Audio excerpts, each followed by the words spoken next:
Hi guys, and welcome back to F the Noise with your host Lauren Fiorenza Gill. Happy New Year, everybody. I am so excited. This is the first time that I am doing a podcast at the start of a year, and it's genuinely just an absolute honor to have you guys here at the start of the year with me and to step into 2025 and to claim this year with this F the Noise community. So welcome. I hope that your start to your year, whether it's been slow and steady and just taking one day at a time, or whether you've stepped into the year all guns blazing and just ready to rock and roll. However you've stepped into the year, I hope you are well, most importantly, and thank you for being here. If you haven't already and you can, grab a cup of tea. I've got mine here. I've got a mug today that actually says the creative pursuit of a greater life, which is very fitting for today's podcast. I'm so excited for today's podcast because today I'm going to cover a really popular topic, I think I can say, or maybe popular question that I've been asked quite a few times before, especially after finishing cancer treatment. But I know it's one of the most asked questions with cancer patients, which is, does having cancer change you? And this is going to be solely from my personal experience, because my quick answer is yes. It has completely changed my life having cancer.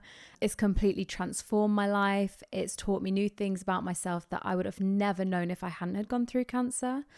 And so instead of focusing on the kind of like the downside long-term effects of cancer when you are going through living after you've had chemotherapy, today's theme is all about transformation.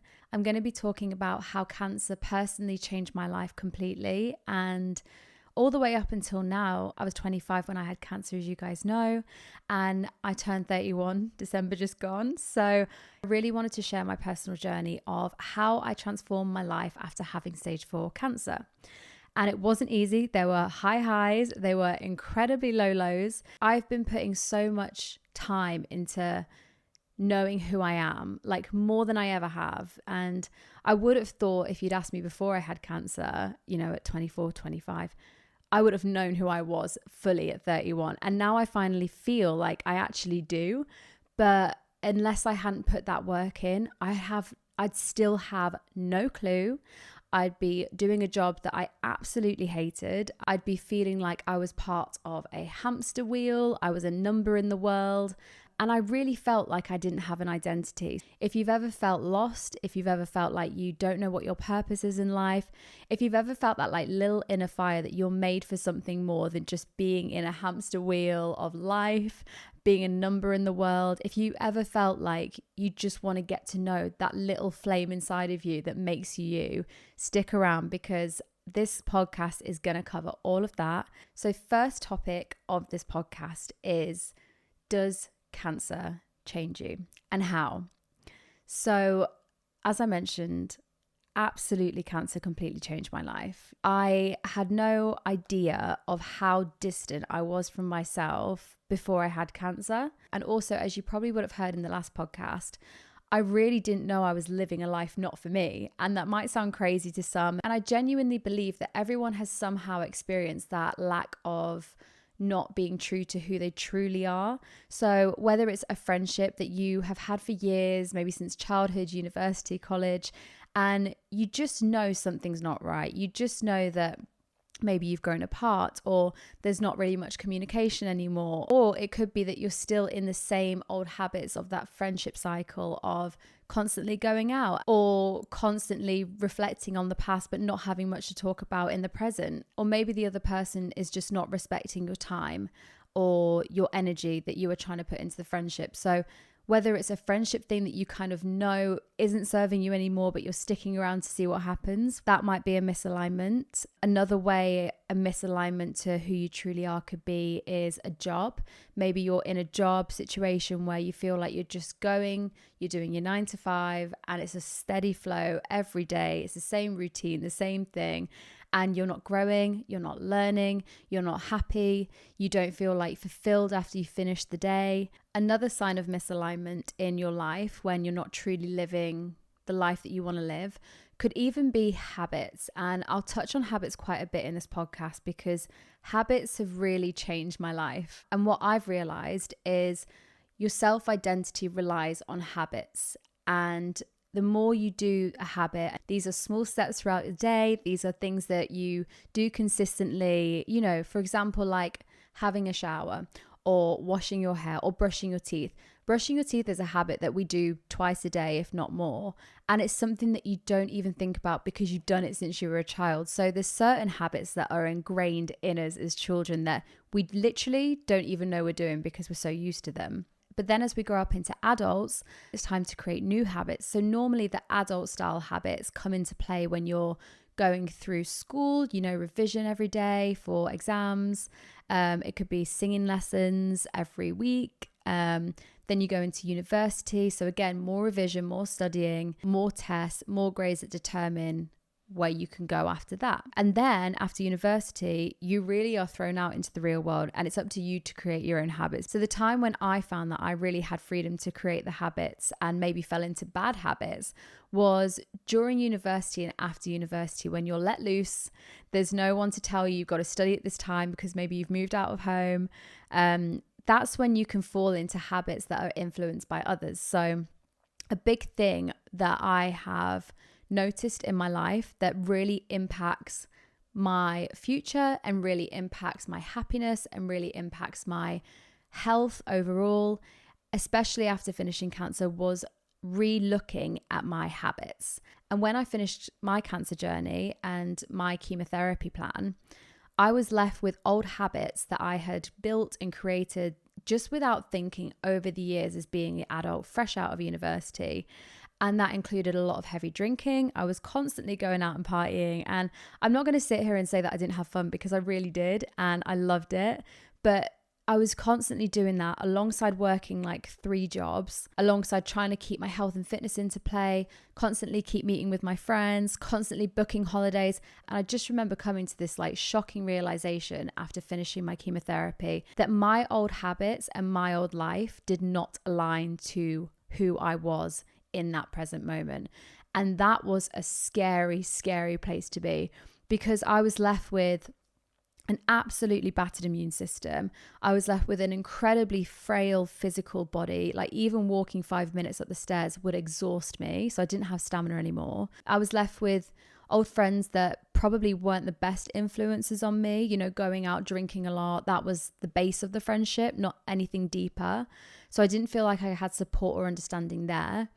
And I just felt like I was left with a shell of myself. And I considered trying to go back into these old habits and this old lifestyle, but I just couldn't hack it physically, mentally, emotionally. So I had no other choice but to create a new life for myself. And after having stage 4 cancer at 25, it really was a time when I should have been living my best life, making memories, continuing to go out.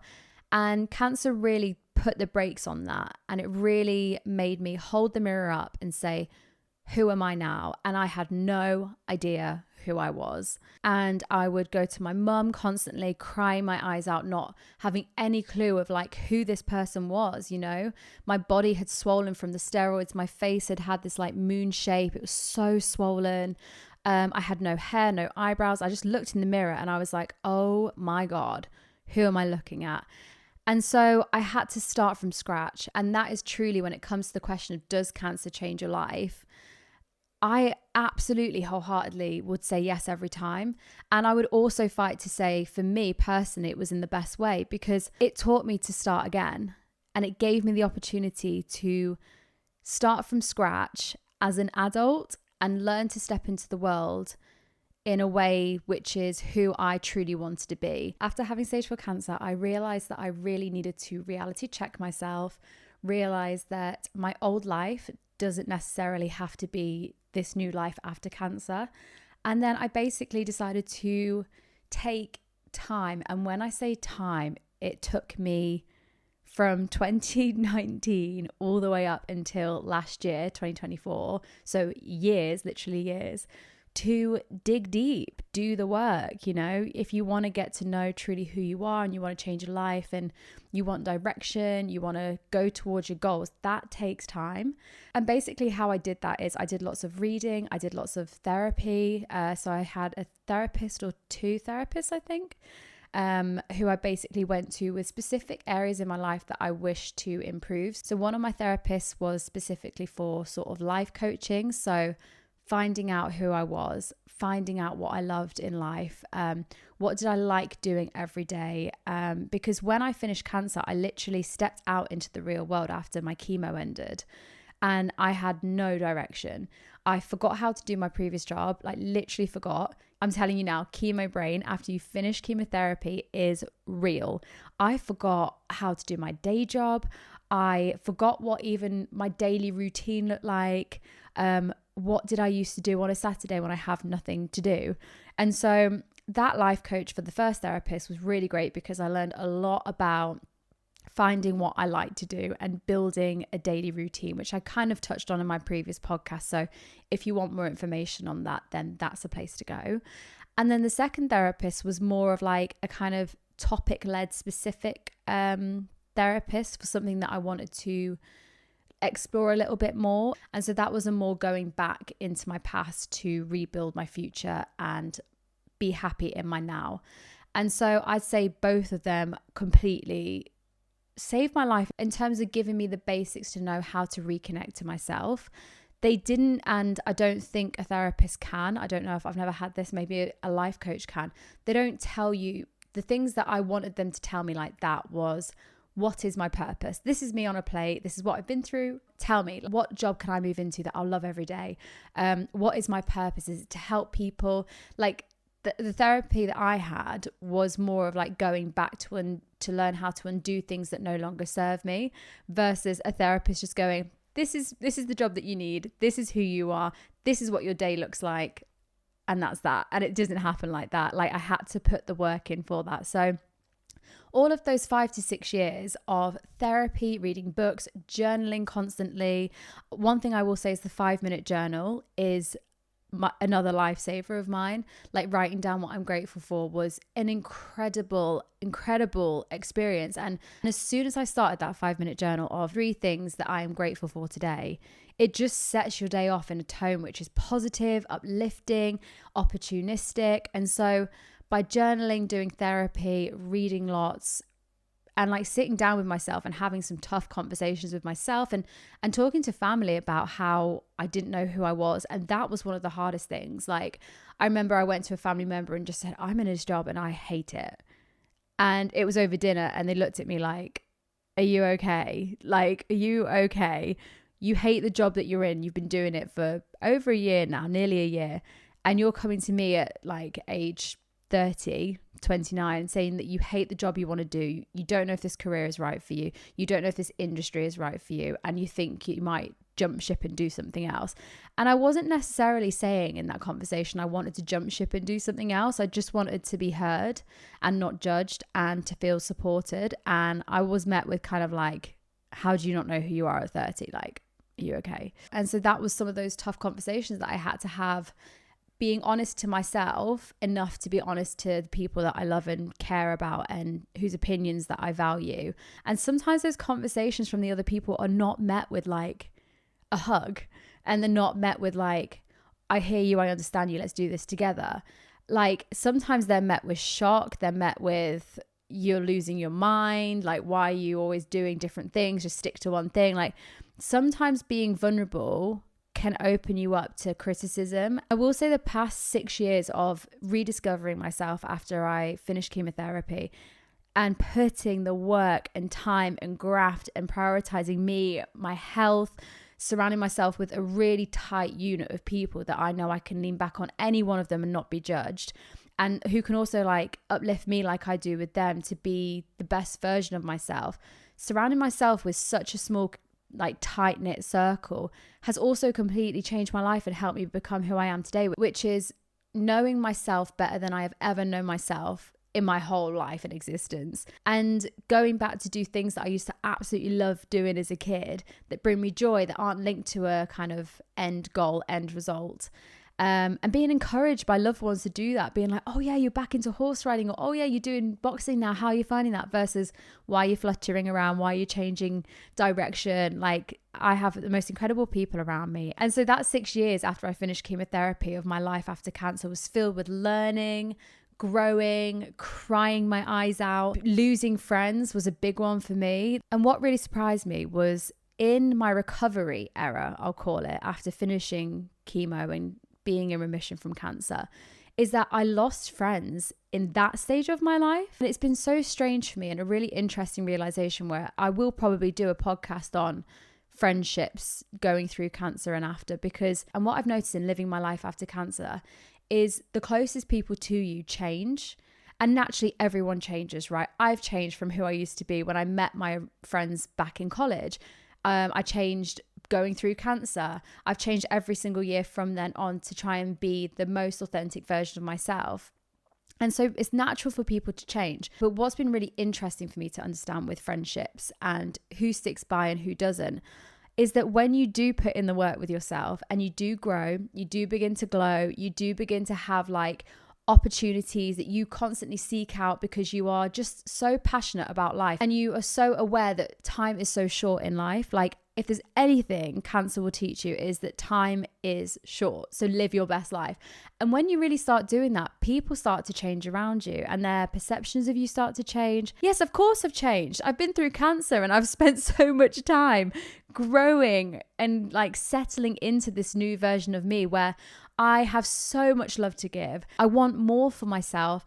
I want to grab life by the horns and like ride it. Like, I want to live life and I am the happiest version of myself that I have ever been. But one thing as I'm getting older that I notice in life is people who are meant to be in your life will be there and people who aren't. Life will have a weird way of showing you they're not. And following on from that, after having stage 4 cancer at the age of 25, I've really lost all of my identity.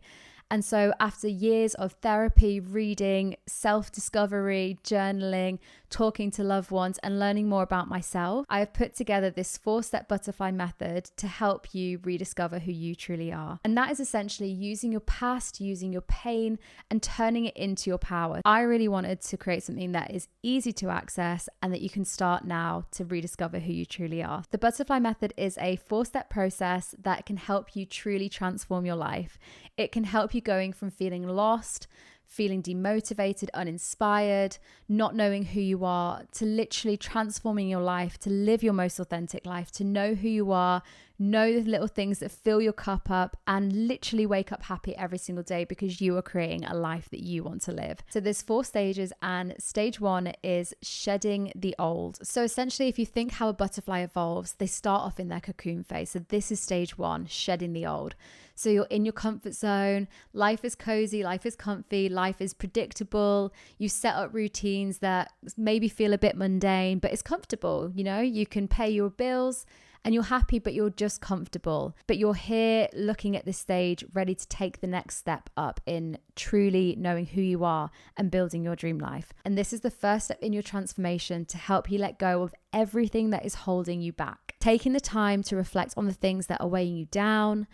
And this could be things like negative thoughts, unhealthy habits, even past experiences. I am a true believer that your past and your pain is your power and it's what makes you who you are. It's what makes you unique. It's your niche. And so to not be afraid to take that step back and reflect on everything that makes you who you are in life is going to be your power and it's going to help facilitate and fuel the need and passion to transform your life. So once you can think of these things that are holding you back, write them down. So I urge you guys right now to pick up a pen or get your notes out in your iPhone and write down anything that is holding you back in life. And so once you've written them down, we're going to consciously release them. So essentially that can be through meditation. You can Google like letting go meditations and bring to the forefront of your mind that thing that's holding you back, breathe into it, and then breathe out, literally physically letting it go out of your body. And the more you repeat that with using the breath and the mind, the more you will genuinely release that. Another way is to talk about it with a trusted loved one. So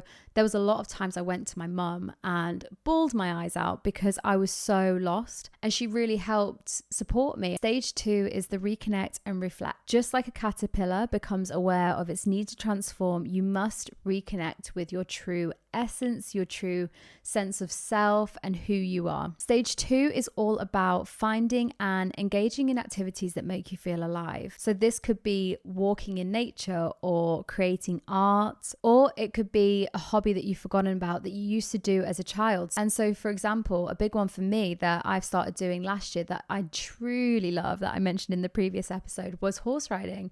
I used to do that as a kid all the time, and life just got in the way where I forgot about horse riding. I was more focused on paying bills and being in this 9-to-5 cycle that I just forgot the things that I loved as a kid. You can write this down as a stage 2 action, which essentially is, what are the things that make you feel alive? Is it an all over shower? Like, a hair wash, shower, shave, all of that jazz.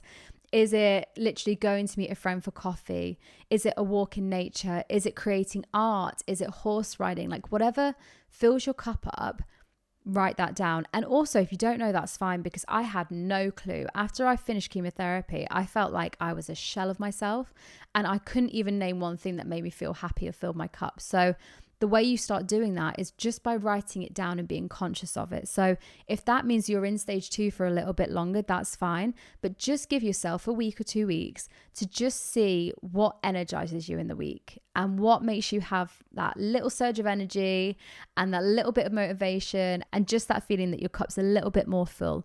And just write down in your notes, like, anything that comes into mind. And then the following week, you've got it there. Another way that you can explore the second stage of making your pain and past your power is reflecting on your childhood dreams, reflecting on passions or even values that you may have lost along the way, which we do in life. So ask yourself, what do you love doing for the sake of it? And it doesn't have to be linked to an outcome. It can just be for fun. So just bear that in mind when you're going through stage 2. Stage 3 is take inspired action. So this is your butterfly flight phase. So you've gone from the cocoon to the caterpillar, exploring what you like and don't like, to stage 3, where you are hit in the ground running. You are taking flight.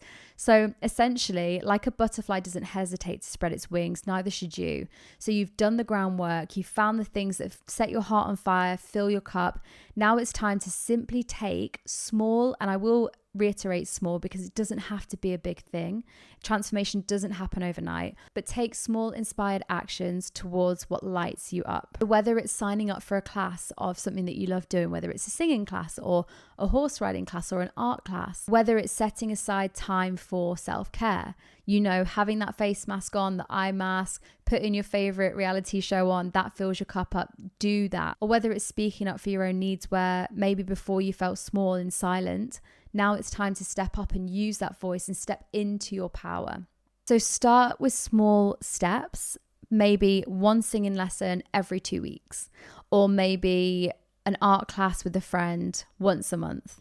And if you find that you really like it, you can go back and do it more. Or if it's a smaller thing, like going for a walk every morning before you start work, clears your head, grounds you, try that 3 times a week. Whatever feels realistic to you, start small and then gradually build it up, and then soon it will become a habit the more you do it. And just remember that each step will strengthen your sense of purpose because you're doing what you love. You have found that before in stage 2. Now is your time to action it and take flight. And finally, stage 4 is to embrace the process. So this is your emerging phase. Remember that growth is not linear. It is not constantly an easy breezy way up. Going through life and growing and evolving takes time. It takes drawbacks. It takes moments of feeling unmotivated.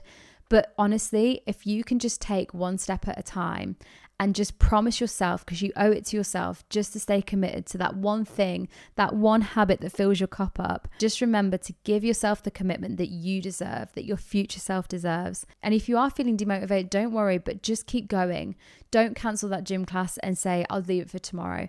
If you keep your promises to yourself, I promise you, you will transform and you will grow. So with this butterfly method and the stage 4 of the emerging phase, the embracing the process phase, just as the butterfly doesn't rush its transformation, you must embrace the process of self-reflection. So looking back at how far you've come and seeing each day, each week, each month, a little bit of progress each time can really help fuel that fire to keep going the next month, to pour more of yourself into it. So trust that you're always evolving and give yourself the grace to change. This is for you. Stay present, appreciate each step, and celebrate even the smallest moments of progress. So celebrating a small step is a huge, huge thing. Don't even think it's too small that no one will care. You care. It's your life and you've done it. So take yourself for a coffee if you have stuck to going for a walk every morning, or if you've booked in that horse riding class every single weekend. Take yourself for a coffee and celebrate yourself. Like, it's so important you reward yourself from seeing how committed you've been. And just remember, this 4-step butterfly method is to help you become the best version of yourself. It's not giving you a list of things that you have to do every single day. It's not adding to your to-do list. It's simply to look where you are now, reflect on your past, look at your present, what brings you joy. And then it's to take flight and emerge into the beautiful, most authentic butterfly that you are and can be. At some point, I'm going to be putting together a little package of journal prompts that you can use for each stage. I'm also going to be putting together bespoke tailored meditations to go with each stage, so you can really let go and release and do each stage as a full-on little 10-15 minute practice each day. And truly, this method is something that completely transformed my life after having cancer, and it really helped transform my life after I felt so lost. And I can sit here saying that I'm the happiest version of myself that I've ever been. And it is all down to these 4 stages that I've cultivated over the past 6 years that I just live my life by now. So let me know if you do this. I would love to know if you've done the butterfly method. Feel free to tag me in your little transformation posts on social media as well at @FTheNoise_ or my personal page at Lauren Fiorenza Gill.